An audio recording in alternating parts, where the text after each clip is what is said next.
Thank you and welcome to the Patriots 300 Level Podcast. My name's Kevin and I'm joined by my co-host Eric. Welcome back after a few week hiatus for our 30th episode. This week we'll be previewing the upcoming NFL draft, which starts next Thursday, April 28th. As a reminder, you can follow us on Twitter and Instagram at Pat's 300 Level Pod for up-to-the-minute updates and commentary and news of the day.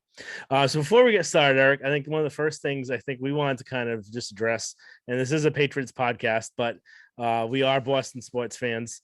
First and foremost, not so much for every single team now, but I just it wouldn't feel right if we didn't kind of address the Jeremy Darnell kind of issue that Ness and the Red Sox had last night. And I know we've all been on Twitter today and last night blasting the Red Sox organization for this, and I think we really need to kind of just talk about this first before we kind of get into the draft, because this is something that's kind of near and dear to I think both of our hearts.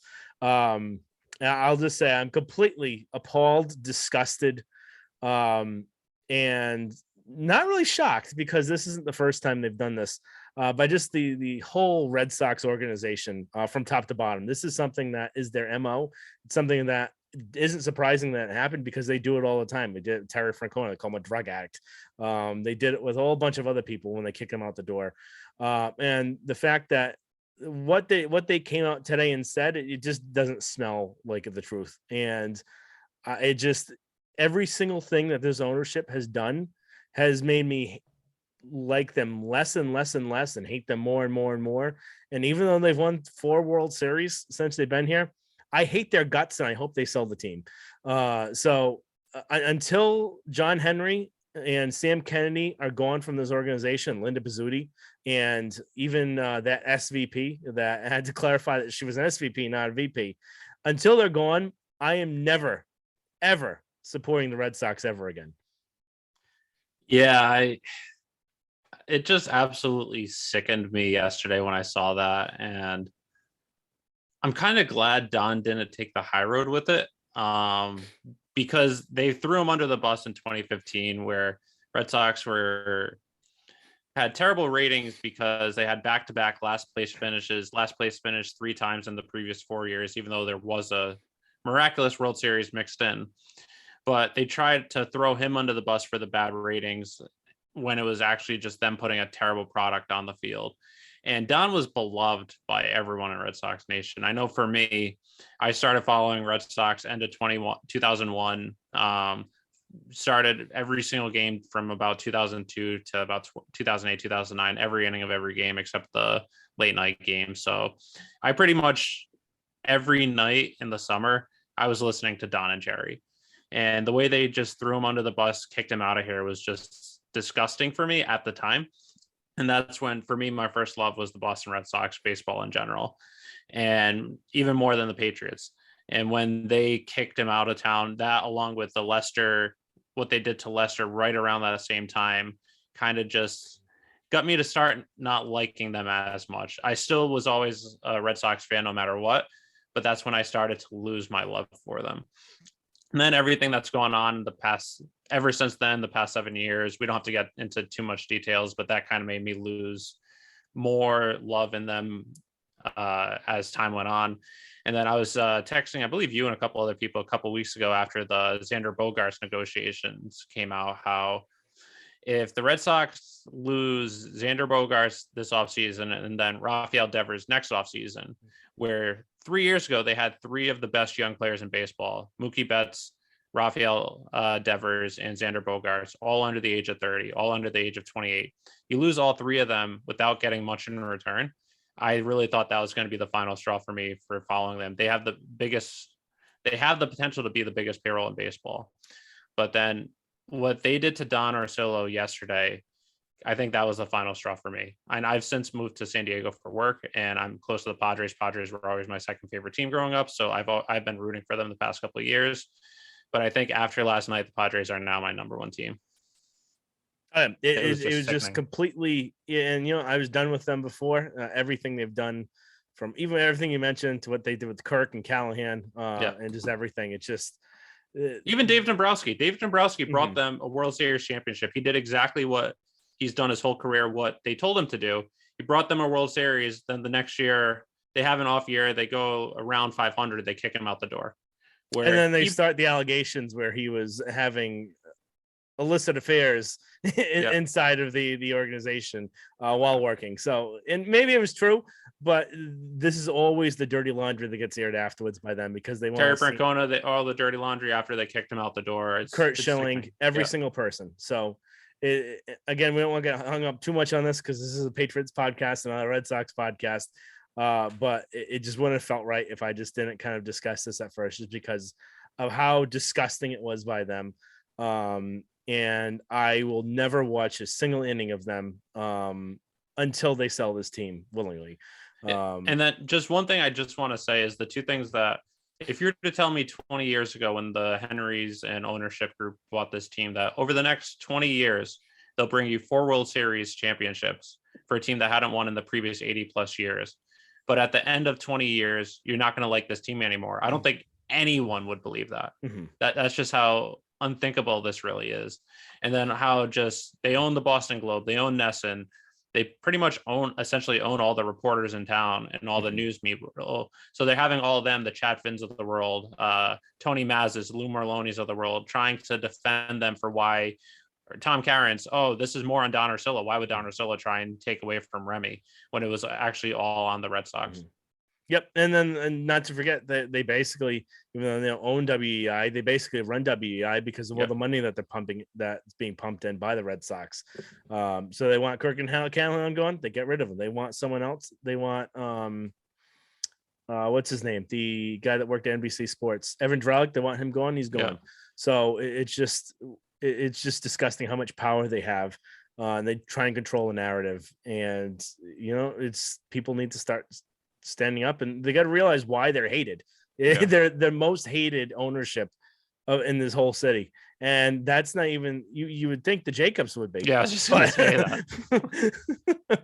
But the Henrys are completely out of touch with this whole city, with the whole fan base, and it's just disgusting. And I think we could just leave it at that and kind of get into one analogy I saw that I just think we should leave with is, imagine if the Patriots did that, where after Gino Cappelletti passed away, if they did the same thing to Gil Santos, the Boston Globe, Henry would have the Boston Globe igniting Kraft on fire for what he did. Granted, Kraft would never do that because he's a great owner, but that's just an analogy that we would never see that. Yep. It's just, but now you have, and they're not even as beloved as Don and Jerry. Yep. So. But on the other instance, now you have the Henrys. They'll try and dig up any dirt they can on the Patriots, try and get rid of this news cycle. So it's just disgusting with them.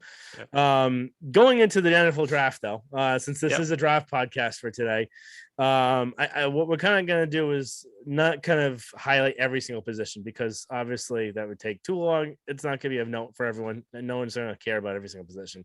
So what we're going to do is really kind of highlight what the most kind of top positional needs that the Patriots have going to this draft, who are some targets of them, and then kind of have some background of that, and then kind of go into our mock drafts, see who we kind of picked, and then some kind of news around the NFL.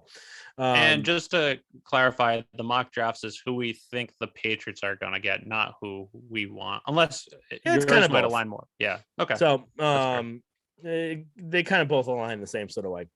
So diving right into this, I'll kind of list what the kind of positional groups we kind of thought was the biggest need, and we'll kind of go into each of them. So I think we kind of talked about this last episode. Defensive line, they really need that interior defensive line presence. They don't have anyone to kind of stop the run anymore. Linebacker, even though this may not be as big of a need, if you actually really look into it, they still may need that one solid linebacker. Cornerback, that kind of speaks for that. We don't have to really discuss that. That's really needed. Safety, this one, if you look at the team, they've got a million safeties, but they don't really have any backfill for McCourty, and he's on his last year here, and he kind of goes a year to year lately. So that may be a position of need. Offensive line is definitely a need, based on who knows who's going to be the tackle after this year. Is Trent Brown even still going to be here? Because basically after this 1 year, he can be gone. Is Isaiah Wynn's contract going to be here? Probably not, because they don't really doesn't seem like they're too fond of him, and I don't think any of us are. And even the guard positions for that as well. Wide receiver, it's not as big of a need year one. So like this upcoming year. But like we said last podcast, they don't have any wide receiver signed past 2023. So that they need that developmental piece for Mac Jones, have some sort of continuity with the wide receiver group. And those are the big ones. We are going to kind of address one possible quarterback that may replace Jarrett Stidham. And this is more of kind of a pipe dream for Eric than anything else, but we will touch on him as well. All right. So kind of diving right into it. First kind of positional group, defensive line. I know there's kind of one big binky that the two of us have.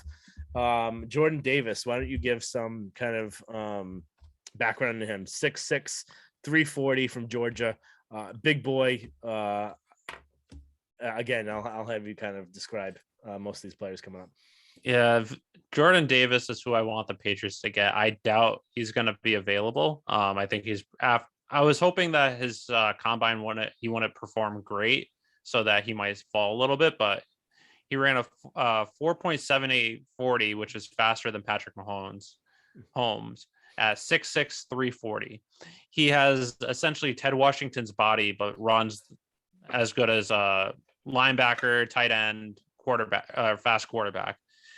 I'm just imagining pairing him with Barmore inside and then having Judon on the outside and then mixing in some edge players. Is that defensive line would just cause absolute havoc. I'm not going to go too much into him just because I don't think he's going to be available unless they trade up, but I think Bill would utilize his skill set phenomenally. I think the only concern or some of the concerns with him in college is his weight does fluctuate a lot. Mm-hmm. So I think some concerns are he might get out of shape and might not be able, he might essentially be Albert Haynesworth after Albert Haynesworth got his massive contract. So those are just some concerns, but he has so much potential given his size, his athleticism. So we'll have to see. Yep. And I know with him, with that weight kind of issue, there were times where he got 360, 370. They really like him to play at 340 though, that combine weight that he had. That's where he's most kind of effective and doesn't kind of wear down as much.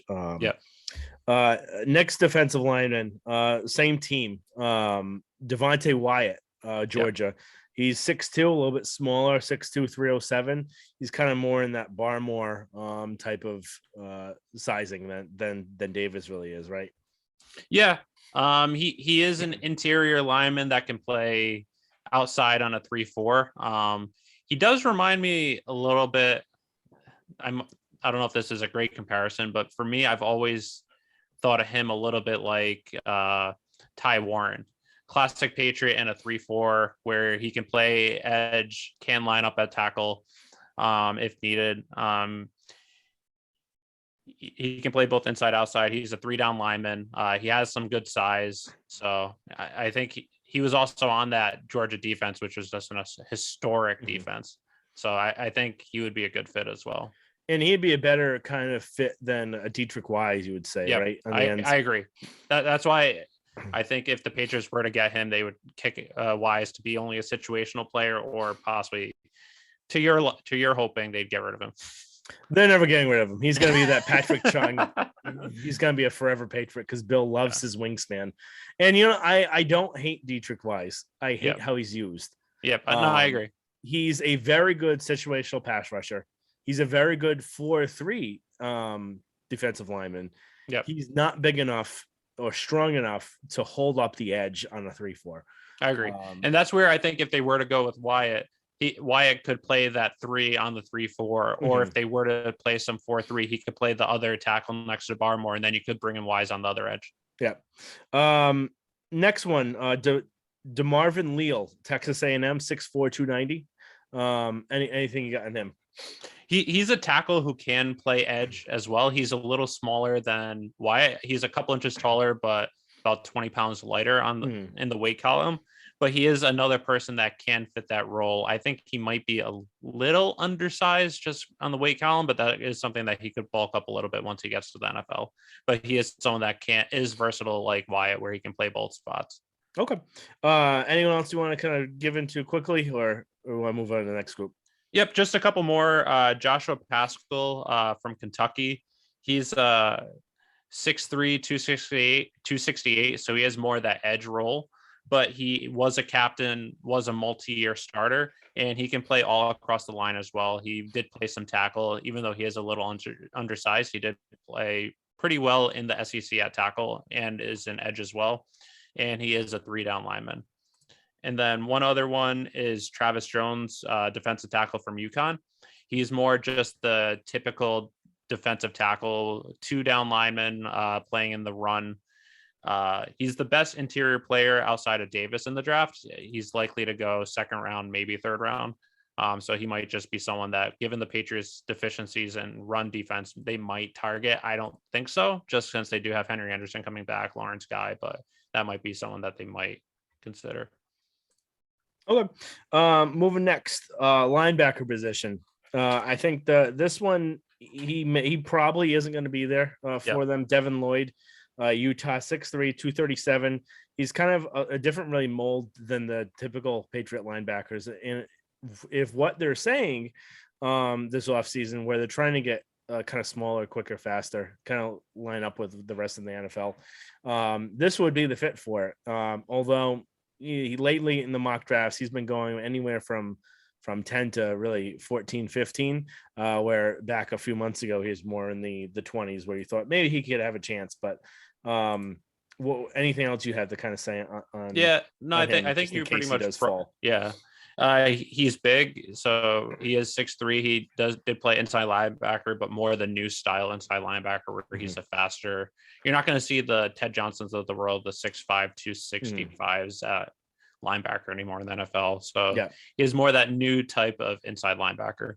But I don't think he's going to be available past 15, let alone 21. Okay, the next kind of two, both again from Georgia, where I think if you kind of draft anyone from Georgia, you're going to have a good kind of draft this year, at least on defense. Nicolby Dean, he's 5'11", so a little bit kind of smaller, not really their prototypical size for linebacker. 229, so he's actually really kind of small. He's almost the same type of size as Kyle Duggar. Shorter, I think. Shorter, same weight. I think Duggar is 225 or 230. So, what would you have to say on him? No, I think he's a good prospect. He plays sideline to sideline. He also was inside linebacker, but more that new prototypical inside linebacker, where smaller, faster. He ran a 4.5 240. I don't know if he's going to be available at 21 either. I think he has more of a shot than Lloyd. I know a lot of mock drafts at the Patriots hoping that they go with Dean, but I think he's going to be around that 17 to 23 range. So right around the upper edge of where the Patriots are. But I think he would fill a need on the Patriots. Walker is more of the traditional run stuffing inside linebacker. 6'4", 241. He is pretty fast. He ran a 4.5 240. But he's more probably looking to go in the second round. So he might be someone that they might target if in the second round, or if they were to trade back or trade up from the third to second. So right around that edge, but is more the run stuffing linebacker. Okay. And this kind of the last guy, I think I got my list. Troy Anderson, Montana, 6'3", 243, similar size to Quay Walker. I'm not sure how his speed lines up. Can maybe kind of, is he that same type of, is he more of a slower linebacker than Walker, or how does he fit into this type of scheme? I think there's a pretty good shot that he's going to be a New England Patriot. He was 6'3", 243. He ran a 4.42 240. Oh, wow. In college, 4.4 240. In college, he initially was running back and linebacker, two-way player, then transitioned to quarterback, was all conference at quarterback, then transitioned back to linebacker and was All-American at linebacker in Division I AA. He's fast. He's the typical person that Bill loves, where he's played all over the field. He has that knowledge of what offenses do, since he did play quarterback and running back. He's fast. Hasn't played linebacker as much and was at a lower competition, but he is projected to go in the second round. So he might be someone where, sort of like Duggar, where Bill sees some value in, and even if he doesn't excel that first year, he can develop into someone. So he's someone that I think the Patriots are really gonna, if he's available where the Patriots want, I think that he might be a good fit for them. Okay. Anyone else at linebacker you want to kind of give any overviews, or you want to move on to the next group? Just a couple.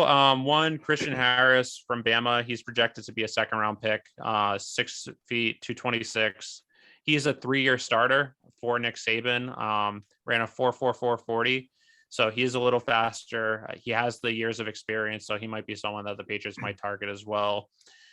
Channing Tyndall from Georgia. He was a 1-year starter, but he has a lot of athleticism. 4.47 40, 42-inch vertical, 6'2", 230. So has some size. He's projected to be a second round pick as well, and it was on that just amazing Georgia defense. And then last one, my favorite, Diego Foguet from Navy, ran a 4.68 40. He was a 3-year starter, though, run stopper, projected to be a special teams player, early down linebacker. And he was one of the 2 MVPs from the East-West Shrine Bowl. And we all know Bill loves the Navy connection. So he might be someone that the Patriots target late in the draft or as undrafted free agent. Yep. I know you love him. And Bill has been kind of prone to picking Navy players. He has Cardona. Yep. He had Malcolm Perry. I think there was one other. There was the guy that was an actual in the Navy and then came back. He was the fullback / defensive tight end / defensive end that now plays for the Texans. I can't think of his name. Quinsonberry? Might be. All right, moving on. Cornerback. Again, corner is going to be a big kind of need for them. At least to have one more kind of developmental piece that they could get away with this year, who they have right now. If Malcolm Butler kind of plays up to how he played his last year being active, Miles Bryant might take another step forward. I really like him. He's a little undersized. Jonathan Jones will be back, and then Jalen Mills is serviceable. And then Sean Wade may take another step forward. And then there's the guy they signed from the Texans. I'm blanking on the name. Yeah, Terrence Mitchell. Yep. But he's nothing special. But you would still like to have that kind of developmental piece. So I think kind of the first kind of cornerback we won't really talk about would be Sauce Gardner. No possible chance of him getting. I wish, but there's no shot. He didn't allow a touchdown. He's likely going in top 10. We won't talk about him. First one was a very good kind of candidate for the Patriots if available. Would be Trent McDuffie. He's Washington's 5'11", 193. Really good player, 3-year starter, first team Pac-12. Not really the biggest kind of corner, but he kind of makes up for it with his compete level. I played a lot of zone. And a lot of people say he's the best zone corner in the draft. He projects like he could play man, but we haven't really seen it. So I'm not sure if you have any kind of else that you would want to add on him. Yeah, another thing that why he appeals to the Patriots and for the way that it's looking like their defense is going to shake up is he has played both man and zone. He was better at zone. They played more zone, but he has been able to play both. And he's also played both slot and corner slot and outside, and he was good. And he also is a skilled tackler. A lot of times for cornerbacks, defensive backs, you don't see people willing to make tackles. JC Jackson, Malcolm Butler were 2 people that actually were pretty decent tacklers. And he's someone that is a pretty good tackler. He's not afraid to shy away from that. So that's why I think he seems like a possible good fit for the Patriots there. Yep. I think that's the other thing I forgot to mention too, with the way that their scheme is also lined up. The corners have to be able to tackle in this defensive scheme. That was another thing I forgot to mention with them. Khair Elam out of Florida, if 6'1", 191. What do you got on him? He's pretty fast. He's a 4.39 40, so he's not like the Tyreek Hill speed, but he is pretty fast for this cornerback group. He is a jammer, and he's someone that can make plays. The one thing that does concern me I think it's unfair to him, but the Patriots haven't had a ton of success drafting Florida players. Duke Dawson was probably one of the worst picks they've ever made. He was a second round cornerback. He flopped. Chad Jackson was a flop at wide receiver. So that's the Aaron one Hernandez thing killed that, a man. yeah, Or but two. I mean, on the Or field, three. three. So it's just, granted, most of those were Urban Meyer players except for Duke Dawson, but also first, second round cornerbacks haven't been a great fit for the Patriots Yeah. either. But that's the only thing that concerns me with him. Yeah. All right. Andrew Booth Jr. from Clemson. 6 foot, 194. What do you got on him? He's someone that he only started 1 year. Mhm. He did play well, but he did get beat sometimes as well. He shown that he has a lot of talent. Played both man and zone. He played in a complex defense where he did see a lot of different looks as well, which can correlate well to the Patriots defense. But I think that thing with him is, since he didn't see as much action as a starter, and when he did show he has a high ceiling, but he also might have a low floor as well, in my opinion. I know a lot of people haven't been saying that, but he did get beat sometimes, and tough to see only a 1 year starter how that transitions to the NFL. All right. Anyone else you'd like to kind of discuss? Yep, I think just a couple ones. Jalen Petrie from Baylor. He ran a 4.640. He's more of a slot corner, but he was pretty much their MVP on their defense. He was one of the main reasons for success. He's slated to be late first, early second, so probably not outside probably not in the Patriots realm, but he might be someone that, if they were to draft him, maybe the Patriots are looking to move Jonathan Jones to one of the outside corners, and you can have him as your slot corner. Just a couple quick ones. Zion McCollum from Sam Houston State, really fast, ran a 4.3340, 6'2", 199. He did play a lower competition, I believe D1 AA, but he was a ball hawk like JC Jackson, a lot of interceptions, made a lot of plays. He's projected to be around a 3rd round pick. And then just two more that really intrigue me is Kobe Bryant from Cincinnati. Different spelling, Coby. He was a 4-year starter at Cincinnati, opposite Sauce. 6'1", 193. They did play zone cornerback, but a lot of scouts are interested in him and they like him because he's more of a gym rat, where he's always they're raving that he's always the first one in, last one out, which is something the Patriots like. And if based on how the Patriots are assembling their defense, it looks like they're going to be more zone in the coming years, at least.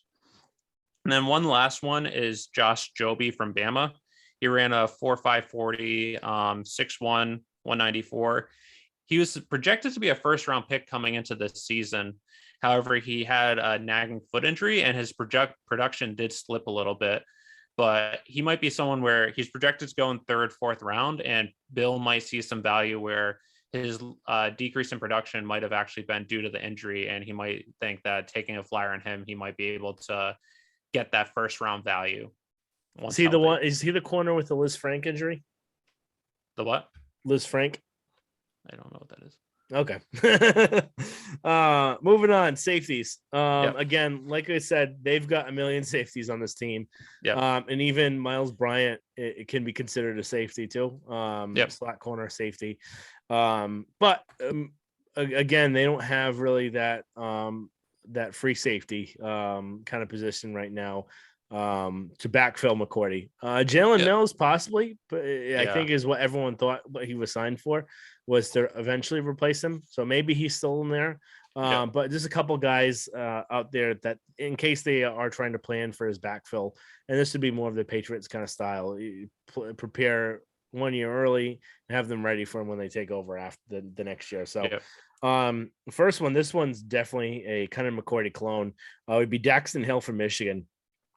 6 foot, even 192, ran a 4.38, fast, quick, plays safety, can play slot corner, even play a little outside corner as well. Really good coverage for a safety in there as well. And again, you get that Michigan connection where it seems like lately, the last couple of years of the Patriots, you got to look at kind of the schools that they're looking into, and Bama's a big one. Michigan lately now, they've been getting a lot of guys from Michigan. So that's just another connection there too. So anything else you want to add on him? No, you pretty much covered everything. He's played all along the defensive back He is a versatile player Mhm. where he's played box safety, he can play slot, he can play outside Mhm. corner, and the way this defense is shaping up, that's kind of perfect for that. I don't know Yeah. if they're going to go with him with the safety since there are other needs, but I could see Mhm. them doing that. Okay. Next one, Jaquan Brisker, Penn State, Yeah. 6'1", 199. Yeah, he's a very physical safety, more of the deep and box safety, Mm-hmm. projected to go in the second round. So he might be someone that they target. He ran a 4.49 40. All right. And then the kind of last one, I think you wanted to talk about Veron Mckinley, Yep. Oregon, 5. I think we have different weights and heights here, but one I saw was 5'10", 198. I think you get 5'11", 194. So, Yeah. Yeah. So he was very productive at Oregon. mhm. Coming into this year, there was a lot of hype about him. Actually, the last 2 years. Um, he didn't test well at the combine and pro day. I think he ran a 4.65 40. So Mhm. he's projected to go a little lower, but he was very productive on the field. He has a high football IQ, able to diagnose plays really quickly. So that's something that Bill does like. So as a later Mhm. round safety, he might be someone that appeals to them. And then one other safety that I do have mentioned, Nick Cross from Maryland. He's projected to go right around the third round. Patriots did have several scouts at the Maryland pro day as well, but he ran a 4.34 40, 6 feet 211. He's a box safety, but can play all across the defensive backfield. So he is versatile as well. So if they're looking for a safety in that third round range, he might be someone that they might target. Yep. Yeah, I think with McKinley too, he's kind of known like a Rodney Harrison type, without Yeah. as big of a size of him. And he's known as the general. So I think that's kind of an interesting little tidbit on him. Next positional group, offensive line. Yep. Again, who knows what their line's going to look like in a year from now. They Yep. may have only kind of 2 of the 5 returning. So they really need to get younger here, but they do have some possibilities. Again, they have Yep. Huron, they have Kajust, which I think I don't know about you, but I'm a big kind of believer in Kajust as a Mhm. developmental person. He's got very good feet. He's big, strong. He just needs more seasoning. He's very raw coming out. He was hurt. That's why if he had kind of more kind of seasoning, he may have been a little bit higher drafted. So kind of the first kind of group we'll go into are the kind of 2 tackles, kind of skipping the obvious ones, which they're not going to be able to draft. So that would be Neal, and that would be one of the blank his name, Agonway. I lost my spot in my thing. But so we're gonna go into the first person. So we can even forget about that. Trevor Penning, Yep. Northern Iowa, because he's not one of those first 2. So I like Penning a lot. I know a lot of mock drafts lately have the Patriots taking him at number 21. He's a big tackle, 6'6", 6'7", 325. I know you have him listed as 6'6". I have him as 6'7", based on the source I have. Yep. So right, like that Nick's a little shorter than Nate Solder, Trent Brown, Sebastian Vollmer, but in that range. But he has a Logan Mankins toughness to him where he's someone that he's tough as nails and he's just going to run right through you. He's someone that based on his mentality, his sizing, he seems like just like a perfect Patriot. Yep. The other person I was mentioning that they're not going to draft, there's Neil and Ekawanu from NC State. He's going to be not available for them. Next one, Berard Raymond from Central Michigan. I think I was going to kind of talk a little bit about him. Yeah. He's kind of that prototypical Patriot as well. He's from Austria, actually. Started playing football as a wide receiver, then tight end. In college, he added some weight, moved to offensive line, really improved this year at tackle. He does need to kind of improve on some of his technique and kind of bulk up a little bit more. 6'6", 303. He's going to go in the first, either late first or early second round. He kind of reminds me of that Sebastian Vollmer type. Yeah. I don't know if it's just because it's coming from Eastern Europe or whatnot, but that kind of developmental piece, I think how well he played even in his first couple of years of being a tackle, not naturally being a tackle, kind of shows that he might have some development there that would be good. So that's go ahead. Sorry, go ahead. I was just going to say that's similar to Nate Solder as well, where he was a tight end and then he moved to a tackle in college, where he initially went to college as a tight end. So it is sort of like that mixed with Sebastian Vollmer too. Yeah. Next one, kind of more of the guards. Kenyon Green, Texas A&M, 6'4", 325. Yeah, he's a pretty good guard. I know some people have him going right around the Patriots since there is that guard need. He is a 3-year starter, which Bill does like players that have a lot of experience. So he might be someone that they might target. Played a little tackle too, right? A little bit. Yeah. Up going. No, that was it pretty much. Okay. Zion Johnson, your little baby there from BC. He's 6'2", 314. What do you think about him? I think he's an interesting pick. He did start as a tackle 2 years at Davidson. He didn't start playing football until high school, and he was a 0-star recruit coming out of high school just because he didn't play much. So he is more that raw developmental type player, but played tackle 2 years at Davidson, then transferred over to BC. He moved to guard, and he was all BC's in the ACC, right? I think so. Yeah, so he was all conference at guard at BC. So he's someone that he does have that versatility playing at both tackle and guard. And since the Patriots do have that glaring need at guard, he might be someone that they might target. And since he did play pretty well, only played 1 year at guard, but he might be someone where you see potential and can go with that. That makes sense. I think that you have a couple other ones you wanted to kind of go over. Dylan Parham, Memphis, 6'3", 311. Yep. He was a 4-year starter at Memphis. He's projected to go right around the second or third round. He's a really great run blocker, and his pass blocking has gotten better as he's played. So he's someone like similar to Kenyon Green. He's played a lot, and he has that experience, and he's just gotten better as a pass blocker. So he might be someone that they might target as a day 2 pick. And then Jerome Slayer. Yep, he's 6'3", 321. He played guard, but that's where he's projected to go as a guard, possibly a right tackle. But he did play all 5 positions on the offensive line, which is something that Bill really likes. Someone, especially for offensive linemen, that versatility where he can play all around. So he's, I believe he's projected to be a day 2, maybe early day 3 pick, but he's someone else that they might target. All right, and kind of the last positional group.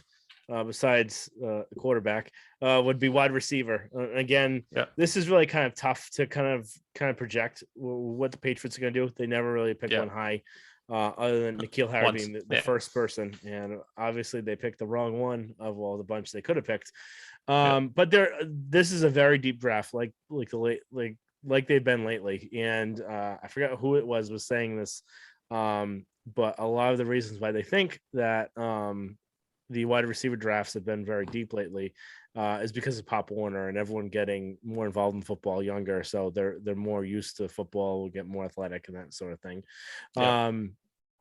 Jamison Williams, obviously a very interesting name. Potentially could be still there for the Patriots based on his ACL injury. From what everyone's saying, more so now is he may not even make it to 21 though. A lot of teams aren't scared off by this ACL. And he may not make it past 15. He's that good of a talent. If he didn't have this ACL injury, he'd probably be around 10 to 12.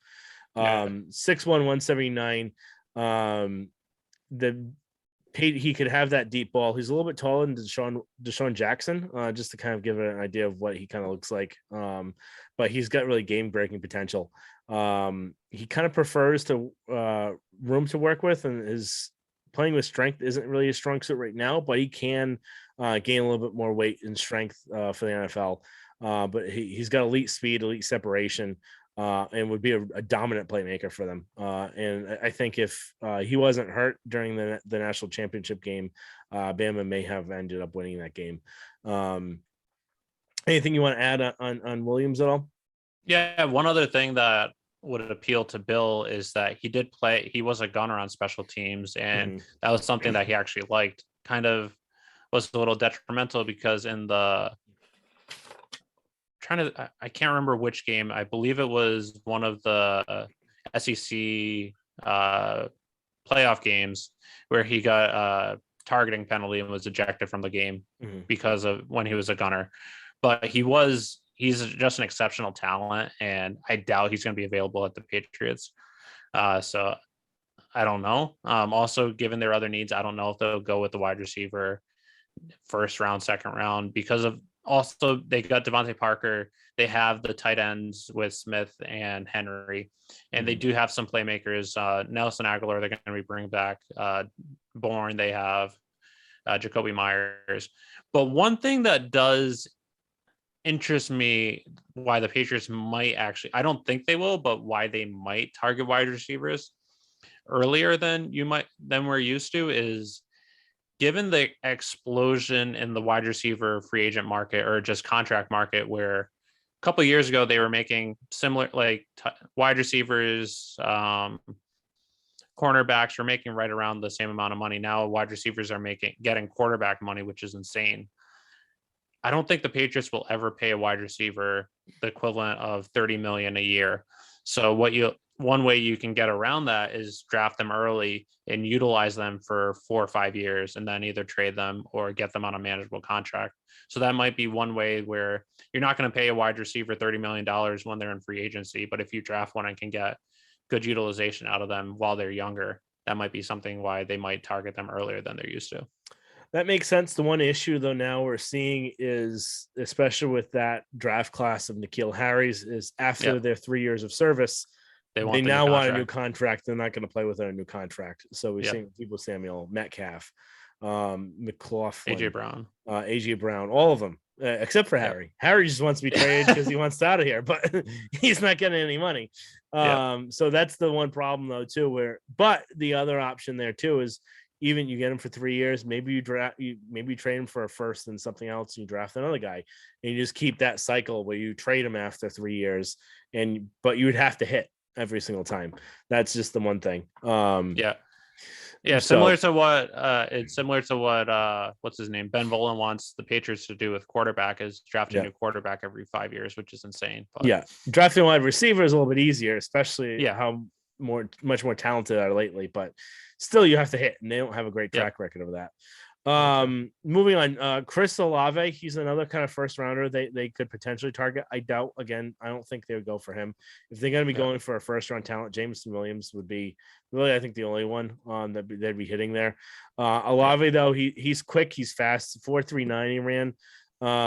He's 6 foot 187. Got some good really ball tracking skills. Is challenged a little bit against the bigger NFL corners, but his kind of best skill is getting open. And that is something that does fit the Patriots scheme, where they want someone to get open quickly. That is something that he could do well. I'm not sure if you wanted to add anything else on him at all. No, I think you pretty much covered it. Next kind of receiver, I think this would be one they potentially could get. Again, though, I always am terrified of them picking someone in the second round as a receiver. So receiver, cornerback, I don't want them picking in the second round just because it's a kiss of death for them. But John Mechie, Alabama, he's either a potential second or early third round pick. Again, he's another ACL injury. He's a good, solid player. He's probably a number 2 wide receiver. He's not a number 1. Again, he's another type where he can kind of get bodied by some of those more physical corners. But he's a really good competitor. And I know Roger McCreary from Auburn said that Mechie was the hardest guy he's faced all year. But he would be a great addition to add with Mac Jones. And I think that would be something that would be really valuable for them. Anything you want to kind of add on him? No, I agree completely. I think he's the one that, out of all the names being thrown out for wide receivers by Patriots Twitter and beat writers, I think he's the most realistic, because he's more a late second, maybe third round pick. He has some potential, but he's not going to go as early as the other guys, Mhm. Jamison Williams. So he's someone you might get value in the second or third round. Yeah. And another guy for the second or third round, more likely second is where they're seeing, would be Sky Moore.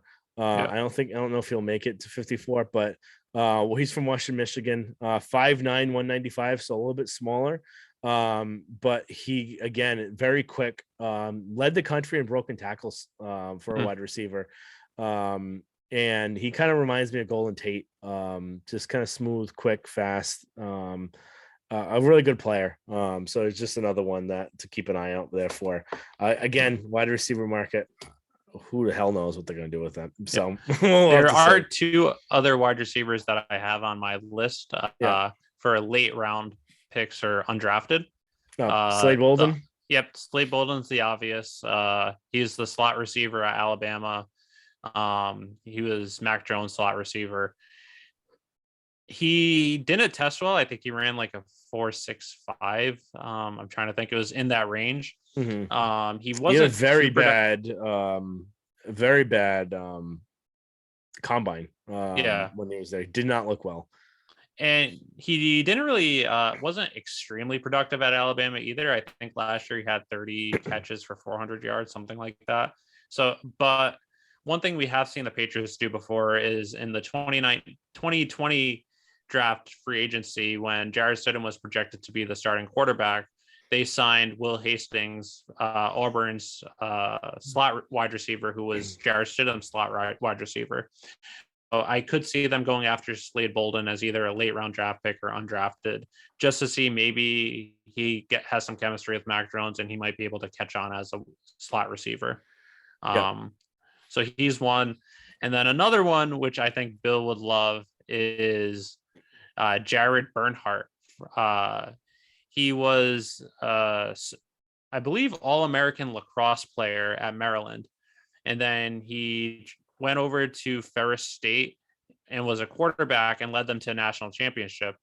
He's projected to be a wide receiver, not a quarterback, but he's someone that he's literally a mix of Julian Edelman and Chris Hogan, where Chris Hogan was a lacrosse player that transferred or went into the NFL as wide receiver. Julian Edelman was a college quarterback and then went into the NFL as a wide receiver. So we know Bill loves unconventional players, unconventional routes to the NFL, and he does love lacrosse. So he might be someone that maybe you pick late as a day 3 pick or undrafted, that maybe you try and find that next Julian Edelman. Mm-hmm. All right, moving on. It's the last positional group, quarterbacks. Second to last positional group. I'll say the last one. All right. We're gonna go with Perry from Brown. EJ. Yep, EJ Perry. This quarterback group in awful. General, it's terrible. So I don't really want to spend too much time going through it, because who really knows who they're going to get to replace Jarrett Stidham if they do at all. He's the only one that really appeals to me because he's projected to be a day 3 pick that might have some value. He's a local kid from Andover, went to Boston College, then transferred to Brown. And then while he was at Brown, he was a dual threat quarterback, running, throwing, won the Ivy League Offensive Player of the Year, and then was offensive MVP in the Shrine Bowl, East-West Shrine Bowl.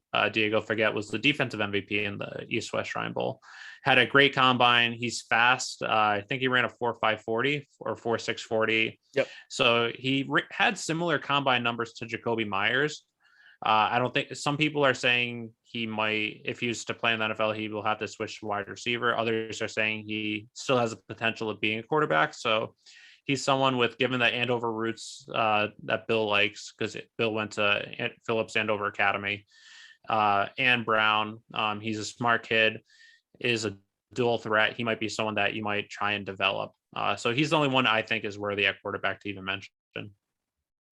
Yep. Yeah, I think he's had some family members too that are involved in the game as well. So yeah, I think his dad was the coach at Brown, I believe. I think so. It sounds, yeah. I think I might have been the uncle. Mm-hmm. And then also he played at BC as well. So he really stayed local here. Your last positional group that you want to hit on, Last Oh, positional group is punter. Hunters. And there are several punters in the draft. There's a guy from Georgia. I'm blanking on his name. There's someone from Colorado State who are potential options. But sticking with my guns since October, punter Matthew Areza from San Diego State, also known as the punt god. He was the Ray Guy Award winner, had an average 50 yards per punt.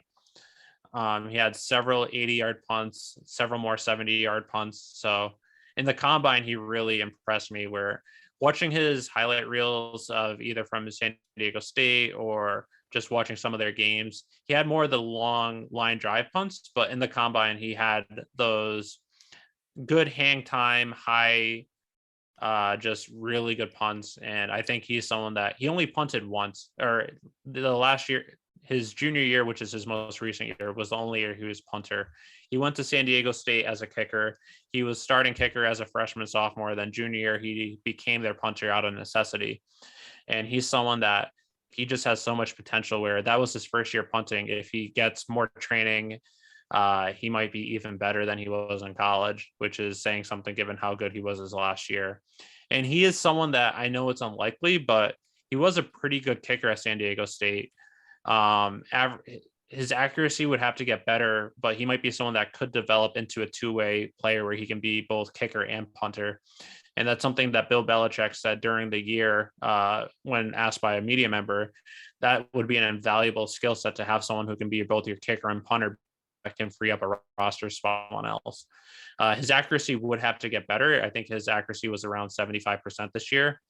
Granted, 6 of his misses were from 50 yards, but he did make 3 50-yard kicks. So he does have the leg. It's just something that you have Nick Folk under contract the next 2 years. That might be something where he is your full-time punter, but you're trying to develop him as a kicker on the side. So just unlikely, but just something to keep an eye on if he is drafted by the Patriots. Yep, I think we completely agree. One problem is that he's kind of been out there a little bit too much now, where everyone knows of him. It's not that kind of hidden gem that we thought he was going to be back in October. We were, I think, the first people calling for him to be even drafted, let alone by the Patriots. So I think we have that on our record at least. Yeah. And then just one thing about him is he was on a team that was a top 25 team, and he was just kicker, punter, and kickoff man, and he was the team MVP. So for a top 25 team, your MVP to be a kicker and punter is just pretty remarkable. Yep. All right, moving on, mock drafts. So this we kind of did. We were going to initially do 2 separate ones. One we would do, one the Patriots would do. When I was starting to do it, I was thinking, well, everything I'll do is pretty much what I think the Patriots would do. So ended up just kind of having just one. So I think we'll just go by our rounds. And again, we didn't do it the same exact time. So the different scenarios are different. So the players that might have been available to me might not have been available to Eric. But just kind of go round by round why we picked the people we did, where we're at, and go from there. And then just one thing also is that several of the people I wanted to pick, we both use the PFF draft simulator. Several of the people I wanted to pick isn't included on that, so I drafted other people as placeholders that I'm going to mention. Okay. Starting round 1, I was able to actually get Jordan Davis, and this is the kind of player I really want them to get, something that I think they would move up to get if possible. He was still available at 17, so I ended up making a trade with the Chargers. I gave up a 1st and a 4th. I don't know realistically if that would do it. The PFF allowed it and said it was a fair trade. I would have to actually really look at those kind of trade charts themselves. It may take a 1st and a 3rd. If that's the case, I still would have done the trade for a 1st and a 3rd for it. I think Davis is that valuable type of player that would kind of set them up for the future. So I was really happy to get him there. Yeah, I really want the Patriots to get Jordan Davis. I just don't think, especially given his combine, I don't think there's any way he makes it past 15, let alone up to 21. I think he's now in that 12 to 15 range, probably 13. So I stayed at 21, and I went with a guy I think the Patriots are going to draft, mostly because I have not seen a single mock draft with anyone picking him. Defensive lineman Devante Wyatt from Georgia. He reminds me a lot Warren. He can play both that 3-4 edge. He could play inside a tackle as well. And I think that's someone that will bolster their defensive line and defense in general. All right. Pretty interesting. Round 2. Again, I think this would be a pretty solid pick for them. He may last to the 3rd round, but I figured getting him here was a safe bet. John Mechie from Alabama. That's who I got there. Yeah, for me, I traded back. I traded the 54th pick in the 2nd round to the 49ers for the 61st pick, 3rd round pick at 105, and then a 6th round pick at 221. And then at 61, I had them drafting Chad Muma, linebacker from Wyoming. All right. So going to the 3rd round at pick 85, I have them drafting tackle Max Mitchell from Louisiana. They'll help kind of solve their tackle needs. And give at least another developmental prospect for them. And hopefully they might have someone lined up for next year. Yeah, for me, I traded back again. I traded the 85th pick and 221st pick in the 6th round to the Bengals for the 95th pick, the 136th pick in the 4th round, and then a 2023 6th round pick. And then at 95, I drafted Alabama cornerback Jalen Armour Davis. All right. My next pick isn't until 158, so I'll let you go next because I had traded away that 4th round pick in that Chargers trade. Yep. So I had pick 105, and I traded that and a 6th round pick to the Chiefs for pick 121 in the 4th round, pick 135 in the 4th round, and pick 233 in the 7th round. And then with pick 121, I have the Patriots drafting punter Matt Araiza from San Diego State, partially because I don't think there's any way he makes it to the 5th round. Next, pick 127, I have them drafting guard LeCitris Smith from Virginia Tech. And then at pick 136, I have them picking Matt Waletzko, tackle from North Dakota. All right. 5th round, 158. I have him drafting Matt Araiza. He was still lasting there, so I had picked him there. I can't fathom drafting a punter in the 4th round. I'd rather keep as much as Matt Araiza is very talented, the amount of impact that punters have on the game, the drop off between him and not Zoltan Mesko, Jake Bailey, is I don't think it's worth to waste a 4th round pick on him. I think as long as Bailey gets healthy, and that was the issue, I wouldn't go wasting a 4th round pick. I would take a 5th round pick on him, but I wouldn't go any higher than a 5th. Well, there's 2 things with that though. Is Bill has drafted Gostkowski. Granted, it's a kicker. He drafted him in the 4th round. I don't think there's a way Matt Araiza makes it to the 5th round. He also is a lefty punter. Mm-hmm. And then another thing is, realistically, not only that, by drafting him, it's going to free up a little over $3 million in cap space, because you'd move on from Jake Bailey, which would free up $4 million in cap space. And then Araiza's salary will be about $700,000. So it's about $3.3 million cap space you're opening up as well. Yeah. All right. So that was your 5th pick. That was my 5th, 158. I've got a 170. Okay. I have a 158 too, and then a 170. So yep. I'll say my 158, I have them drafting Brown quarterback EJ Perry. Oh, wow. My 170, I have them picking Alabama running back Brian Robinson Jr.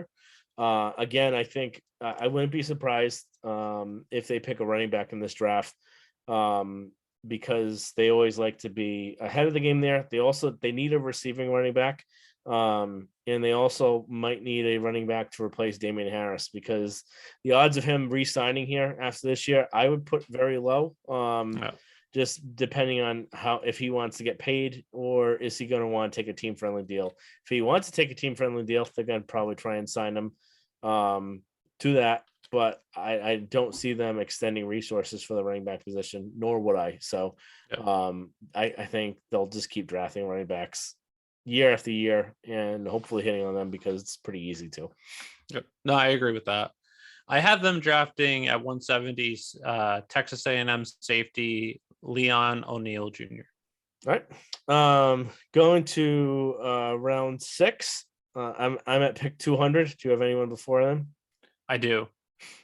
So I have them trading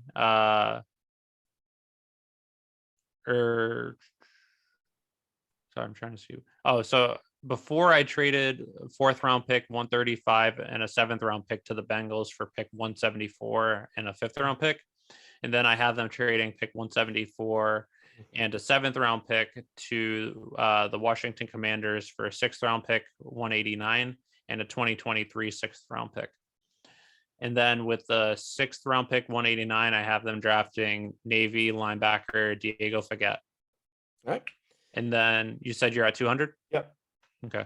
All right. So it's 200. I have them picking guard Joshua Ezeudu from North Carolina.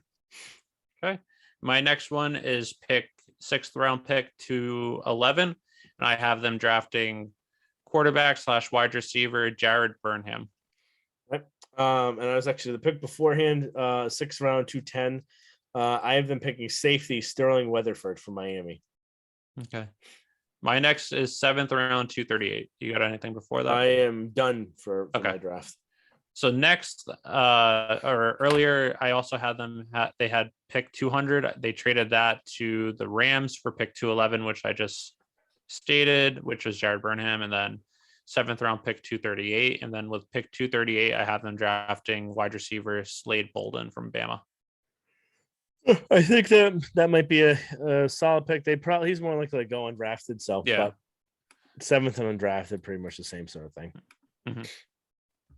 All right. So that kind of concludes the draft. I was given a B- for mine. You're probably, I'm guessing, lower based on the pick of Matt Araiza in the 4th round, but I got a B+, although Matt Araiza was an F in the 4th round. Yeah, I had Matt Araiza an F in the 5th round. So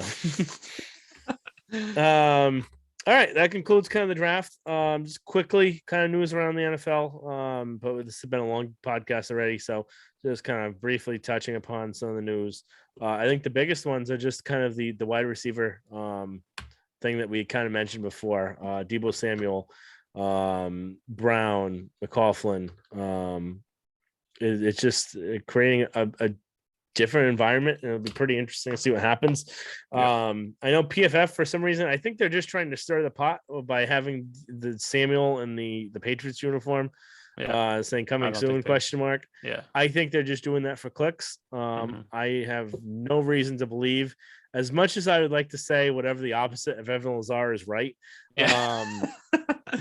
Unfortunately, I have to agree with what he says, where I can't fathom Bill giving both draft capital and $30 million for a wide receiver, especially where he doesn't want to do everything that you want him to do, which makes him special. And I can see why he doesn't want to do everything, because if he plays like a running back half the time, he's not going to have an extended career like a wide receiver would be able to have. So it makes sense on his part, but it's also kind of what makes him so valuable. So it's kind of a catch-22 there.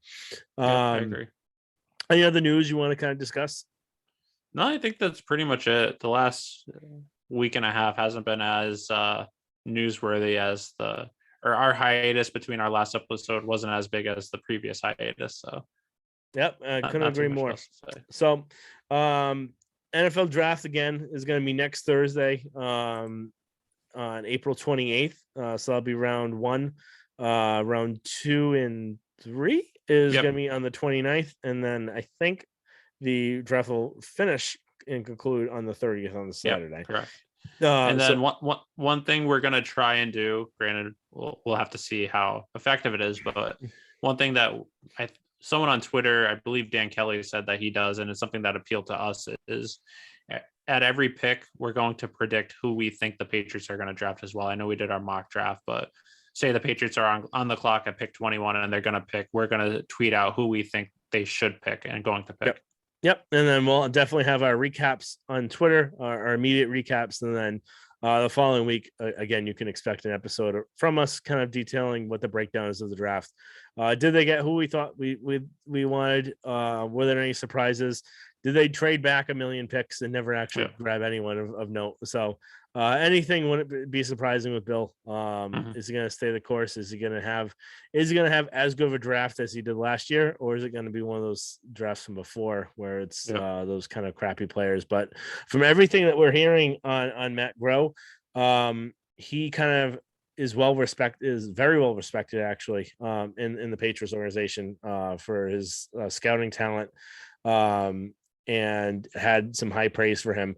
And even though he doesn't seem like the biggest kind of voice, it does sound like he is able to kind of give his opinion to Bill, where something Caserio was known not to really do too much of and be kind of more of a yes man. That's kind of where things kind of fell off the rails, where if Bill wanted to do something, Caserio would just kind of fall in favor, where Ziegler was a very big voice last year and would let his opinion be known. And Groh, even though he doesn't look like he would be, he also kind of has that and is very well respected. So not that I want Bill kind of refrain from doing anything, but no matter how smart you are, you need someone else giving a different opinion and being able to take that. So it helped with Pioli. And that's what really worked well here, and having those kind of more well-seasoned coaches. So, and then once Pioli left, they had those bad drafts in 2007, 2008, 2009, where it was more just it was pretty much all yes men. Then once they righted the ship in 2009, 2010, that's when they sort of got back to their relevancy. Yeah.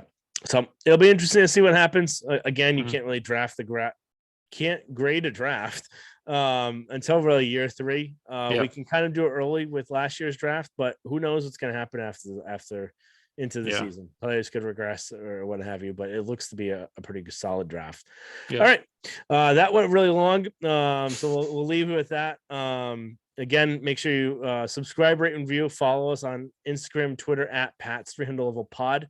We look forward to talking to you next week. And again, follow us on Instagram, Twitter. You'll see our reactions, especially on Twitter. Eventually, we'll have a blog. We can actually kind of write these recaps for you. So if you want to read them instead of listen to them on there as well. Thank you. One day. Talk to you next time.